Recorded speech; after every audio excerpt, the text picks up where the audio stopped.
मेरी जान, अब तुम भी ढूंढ लो अपने लिए कोई। ढूंढा होने जाता है दादी जो खो गया हो।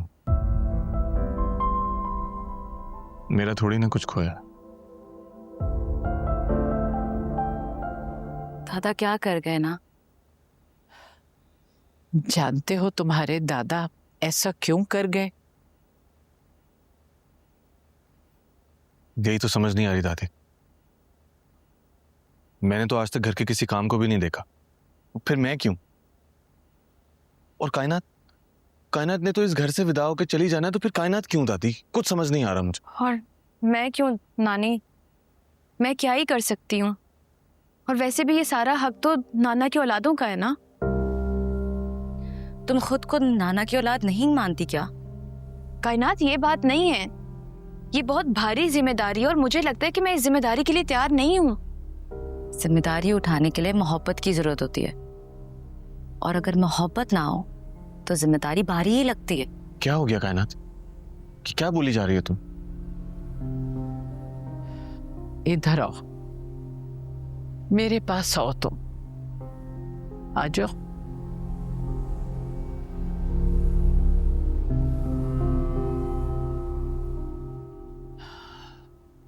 देखो बेटा, भरोसा बड़ी चीज है और भरोसा नियत का होता है। तुम्हारे दादा जानते थे कि तुम तीनों में अभी बचपना है, लेकिन तुम्हारी नियतों में कोई खोट नहीं, और इसीलिए वो चाहते थे कि ये खानदान आपस में जुड़ा रहे। इसीलिए वो एक नस्ल को दूसरी नस्ल के साथ बांध गए। देखो बेटा, ये घर, ये दुकान, ये सब तो बस एक कड़ी है जो सबको एक दूसरे से जोड़ती। अगर ये सब बिक गया तो फिर कौन एक दूसरे की शक्ल देखेगा? और ये वो अच्छी तरह जानते थे। तो बस बेटा, आपस में जुड़े रहना, इख्तिलाफ भी करना तो ज़र्फ के साथ। तुम तीनों पर मामूली जिम्मेदारी नहीं छोड़ी उन्होंने। अगर आपस में इख्तिलाफ भी हो तो जुड़े रहना। समझ रही हो हीर? ये ठीक है कि तुम शादी करके दूर चली जाओगी, लेकिन दूर चले जाने से रिश्तों की कड़ी तो नहीं टूटती। और कायनात बेटा, तुम परवाह मत करना, जहां तुम चाहोगी वहीं तुम्हारी शादी होगी। कोई जबरदस्ती नहीं कर सकता तुम्हारे साथ, और ना हीर के साथ। और तैमूर, मेरी जान, अब तुम भी ढूंढ लो अपने लिए कोई। ढूंढा होने जाता है दादी जो खो गया हो। मेरा थोड़ी ना कुछ खोया।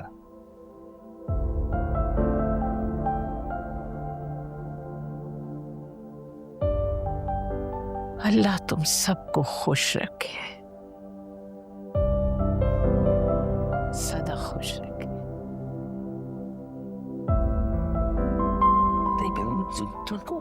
अगले तफसील में बात करेंगे। सूफी, मैं कह रही हूँ, मेरी बात सुने।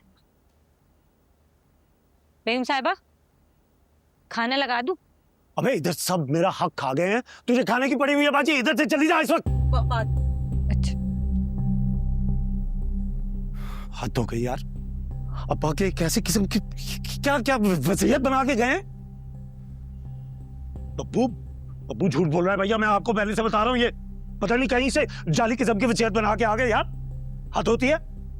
और ये कोई नया ड्रामा है यार। हद हो गई। अब ये कल के बच्चे हमें बताएंगे कि कैसे सब कुछ चलता है, दुकान कैसे चलेगी। मैं इनके खर्चे पे पलूंगा यार। मेरी बात तुम सब कान खोलकर सुन लो, ये सब कुछ मैं नहीं होने दूंगा, याद रखना। बस कर दो सुहेल, खुदा के वास्ते चीखना बंद करो। अब्बा को गुजरे हुए भी दिन ही कितने हुए, तुम सारा गम और दर्द भुला के तो हमारे सरों पे क्यों चीख रहे हो? क्यों ज़ेब? सिर्फ तुम्हारे ही बाप मरा है, इसका बाप नहीं मरा, इसको दुख नहीं होगा? और वो सही कह रहा है। ये तैमूर कभी गए दुकान पे, पता है इसे वहां क्या होता है? और ये कायनात और हीर, इनको दुनिया का कुछ पता है? वो गलत नहीं कह रहा। भाई और भाभी की औलाद कायनात और ये मिर्जा और जेबूबा जी तुम्हारी बेटी ही, सब कुछ तो तुम लोगों के हवाले हो गया ना। मैं तो भिखारी बन गया तुम सबकी वजह से यार। मुझे समझ नहीं आ रही यार, हाथ हो गई है। जेब बिल्कुल ठीक कह रही हैं। चीख क्यों रहे हो? हमारा क्या कसूर है? हमें क्यों इल्जाम दे रहे हो? हमने अब्बाजी को कहा था। और ये कायनात और तैमूर क्या कर लेंगे? जो भी है सब कुछ माँ जी का है, उनकी मर्जी है। नहीं, मेरी बात सुनो। हमारा क्या हुआ? पहले भी हाथ फैलाए हुए थे, अब भी हाथ फैलाकर बैठे हुए। अरे बस कर दो यार भाभी, बस कर दो यार। दूध में मक्खी की तरह तो निकाल के मुझे बाहर फेंका है ना। तुम लोग मेरी बात याद रखना। मैं देखता हूँ किस तरह मुझसे मेरा हक छीनते हो तुम सब। आपका हक आपसे कौन छीन रहा है चाचू? कोई नहीं ले सकता आपका हक। देखिए आपका हक आपका ही है, और दादा हम तीनों को मालिक थोड़ी बना के गए। आप तो यूं समझ ले कि वो हमें चौकीदार बनाकर चले गए। तू बड़ा साइंसदान बना हुआ है, यानी इधर तेरा बाप और तेरा चाचू जो है वो डाकू है ना, जो तेरी चौकीदारी की जरूरत पड़ गई है। तुम कर जा इधर से और चला जा यहाँ से। मैंने ऐसा कब बोला? करो मुरु। खुदा का वास्ता बस कर दो, बस कर दो। अरे मैंने तो इतनी दुआएं मांगी थी कि मैं तुम्हारे बाग की इस दुनिया में होते ही यहाँ से चली जाऊं, लेकिन मेरी सब दुआएं रद्द हो गई। अब देख लो ना कैसे इस घर में आवाजें ऊंची हो रही हैं। सब एक दूसरे पे इल्जाम धर रहे। अरे अपने बाप को कोसा जा रहा है। अरे ये सब कुछ आगा साहब के होते नहीं हो सकता था, लेकिन मेरे साथ हो रहा है, मेरे सामने सब हो रहा है। मैं देखने को रही। ला दिया ना बाजी को। जुबैर, खुदा के लिए उसके पीछे जाओ। तो गुस्से में निकला है, अजीब जज्बाती इंसान है वो। कायनात बेटा, बात सुनो मेरी यार। मिलेंगे। माँ जी, इनको दवाई दे देना जो डॉक्टर ने दी है। मैं तुम्हारे साथ हूँ। हाँ हीर, कायनात, तुम ठीक है? को बातें मैं बाद में लगाऊंगा। अम्मा मैं आ रही हूँ। माँ जी आप ठीक है?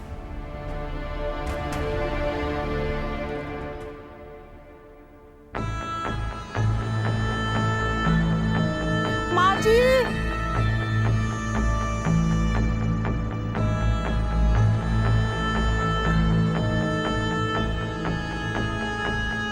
खाना लगा दो। एहसान, सुन रहे हो ना तुम? एहसान, सब कुछ मुश्किल होता जा रहा है। दादा मुझे कैसी जिम्मेदारी दे गए हैं जिसके लिए मैं खुद को काबिल समझती ही नहीं हूँ। ऊपर से ये वसीयत बाबर ने पढ़ के सुनाई। मुझे तो डर लग रहा है, अगर इन लोगों ने प्रेशर में आके मेरी शादी बाबर से करा दी तो मैं क्या करूंगी? और अगर अब्बू और अम्मी ने ये करने की ठान ली तो इसको कौन रोक सकता है? मोहब्बत करती हो मुझसे? तुम पूछ रहे हो या बता रहे हो? पूछ रहा हूं। अगर ना करती होती तो इतना रुस्वा ना होती, इतना आगे ना बढ़ती, अपना रिश्ता खत्म ना करती। तो फिर परेशान होना छोड़ दो मेरी जान। मोहब्बत में जल्दबाजी अच्छी बात नहीं है। मोहब्बत भरोसा मांगती है। करती हो ना भरोसा मुझ पर? खुद से भी ज्यादा। तो फिर रिलैक्स हो जाओ, मैं हूं ना। बहुत सहा है मैंने, यूं हाथों से जाने नहीं दूंगा। मुझे पता है तुम मुझे नहीं खो सकते। कभी नहीं, क्योंकि मेरी जान है तुम में। ये बात हमेशा याद रखना। ख्याल रखो। बाय। ठीक है।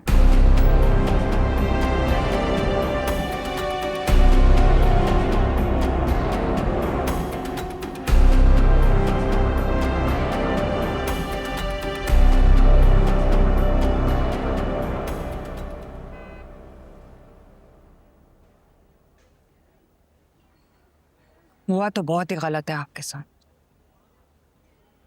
मगर सब इसलिए हो रहा है क्योंकि आप अकेले हैं, कोई सपोर्ट नहीं है ना आपकी वहां। समा, इसीलिए तो मैं कह रहा हूँ कि तुम अब आ जाओ, बस आके देखो और संभालो। मुझसे अकेले से तो कुछ भी नहीं हो रहा। मेरे घर में जरूर बहुत बड़ी गेम चल रही है। अरे अभी तो खेल शुरू हुआ है, आप अभी से हार मान गए। मुझे तो कम वक्त मेरे भाई ने मरवा दिया ना।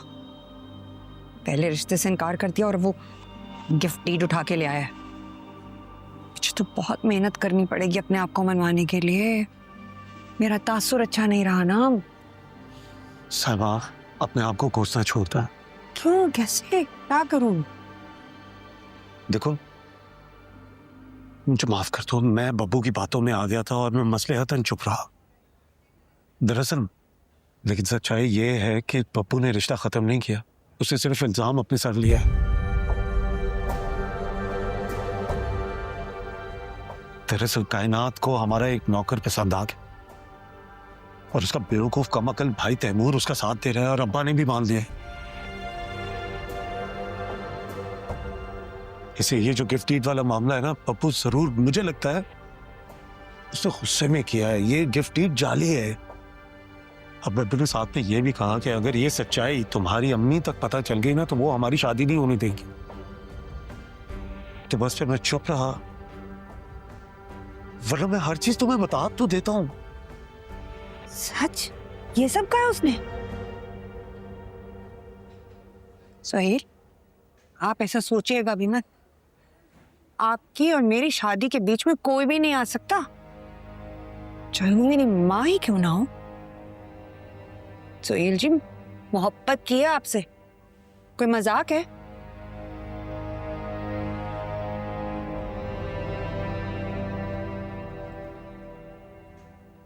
मुझे तो लग रहा है बब्बू बदला ले रहा है। नौकर कौन? हमारे कैशियर ऐसा। शेर, अब्बा भी मान गए इस बात के? मैं खुद हैरान हूं, किसी की आज तक कोई बात नहीं मानी, लेकिन इसकी मान ली। तो अब्बा चले गए, वो तो है ही नहीं। अब कुछ कर लेते हैं। सना, तभी मैं कह रहा हूं ना कि मुझसे तो कुछ, यानी मुझे समझ ही नहीं आ रहा मैं क्या करूं। तो तुम आओगी तो कुछ समझेगा, कुछ समझ आएगी। तैमूर कैसे मान लिया, मेरी समझ में नहीं आ रही है भाई। कहीं पे कोई हंसता है, कहीं पे कोई रोता है।